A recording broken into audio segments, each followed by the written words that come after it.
એની અંદર સૌથી વધારે જો ખેડૂતો સાથે અન્યાય થયો તો લાખણી દિયોદર વિસ્તારના ખેડૂતોનો, કારણ કે વાવથરા જિલ્લામાંથી આ 2 તાલુકા એવા હતા કે જે 1120 કરોડના પેકેજમાં નહોતા, તેમને 10,000 કરોડના પેકેજની અંદર મૂકવામાં આવ્યા છે.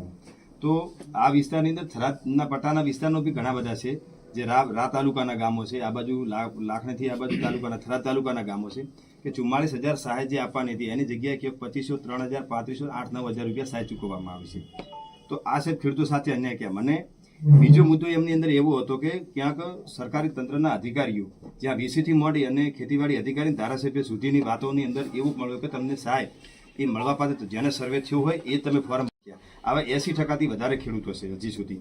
તો આવા લોકો માટે અમારી માગણી છે કે પોર્ટલ ફરીથી ખુલ્લું મૂકવામાં આવે અને બાકીના જે રહી ગયા છે જેમને ઓછી સહાય આવી છે એને ફરીથી 44,000ના જે ક્રાઇટેરિયા ધારાધોરણ મુજબ છે એમને ફરીથી સહાય ચૂકવવામાં આવે. આ બી માગણીઓ છે. અને એક બીજો અમારો એક આવેદનપત્ર છે કે આ જે છે અમે આગથરાથી ધાંધરા સુધીનો રોડ છે 2023ના 11મા મહિનામાં જે પાસ થયેલો છે, 44 કરોડ 56 લાખ રૂપિયા એના માટે પાસ બી થયેલા છે. એનું કોમ બી આપેલું છે. કોમગીરી છે એટલી બધી 8 વર્ષથી ચાલે છે કે હજી 30% સુધીનું કામ પણ થયું નથી. અમે 4 વખત એ રોડ ઉપર સ્થાનિક લોકો દ્વારા આંદોલન પણ કરી ચૂક્યા છે. પાલનપુર કલેક્ટર સાહેબશ્રીને આ જિલ્લો બન્યા પહેલા અમે ત્યાં પણ રજૂઆત કરી ચૂક્યા છે, પણ તો કોઈ નિરાકરણ આવતો નથી. એ અધિકારીઓને સાઈડમાંથી એટલા 15-15 ફૂટના ખાડા ખોદીને મૂક્યા છે કે જેના થકી અકસ્માતો સર્જ્યા છે. 2-3 તો વ્યક્તિ એવો છે કે હજી ખાટલામાં છેલ્લા 18 મહિનાથી પડ્યા છે. કરોડરજ્જુની પ્રોબ્લેમ થઈ ગઈ છે. અમે વારંવાર રજૂઆત કરવા છતાં આ થતું નથી. અમે શુક્રવારના દિવસે જ્યારે કાર્યક્રમ કર્યો ત્યારે કે મંગળવાર સુધીમાં આપ સાહેબશ્રીને આપનો જે વિભાગ છે એ રૂબરૂ મુલાકાત લઈ અને એનું સમાધાન કંઈ કરી આપો. એટલે બુધવારે 1લી તારીખે અમે રસ્તા રોકવા મજબૂર બનીશું. એના માટે આપને લેખિત પણ રજૂઆતો કરવા આવ્યા છીએ. બરાબર, આ 2 અમારા આવેદનો છે.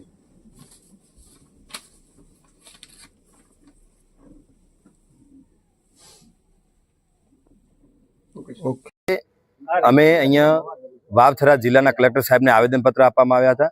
એમાં અમારી એક જ માગણી છે કે લાખણી અને દિયોદર વિસ્તારના ખેડૂતો છે, બાકીના પણ વિસ્તારોના ખેડૂતો છે, એમને જે સહાય હતી પાક નિષ્ફળની જમીન ધોવાની પૂરતી મળી નથી.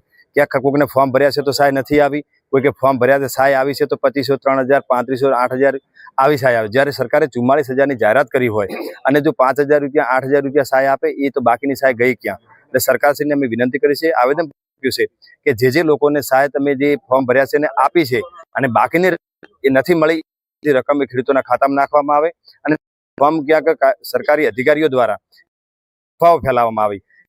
સર્વે થયો હોય તો તમે ફોર્મ ભરજો અને સર્વે ના થયો ફોર્મ ના ભરતા.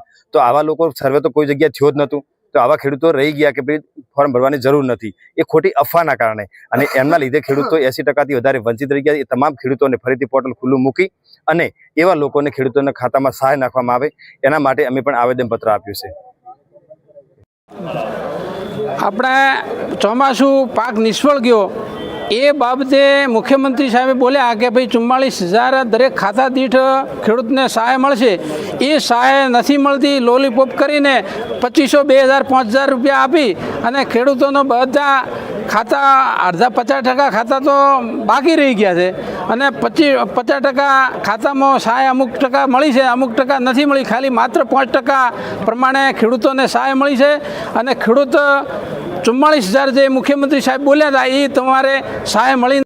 હું ખેડૂત મલાભાઈ રબારી ઘાણા. મારે સહાયના ફોર્મ ભરવા માટે 2-4 ધક્કા ખાધા, ઓનલાઈન ચાલ્યું નહીં અને ખોટી અફવા એટલે કે આયનમાં સહાય મળવા પાત્ર નથી. અમે ફોર્મ ભર્યા વગર રહી ગયા.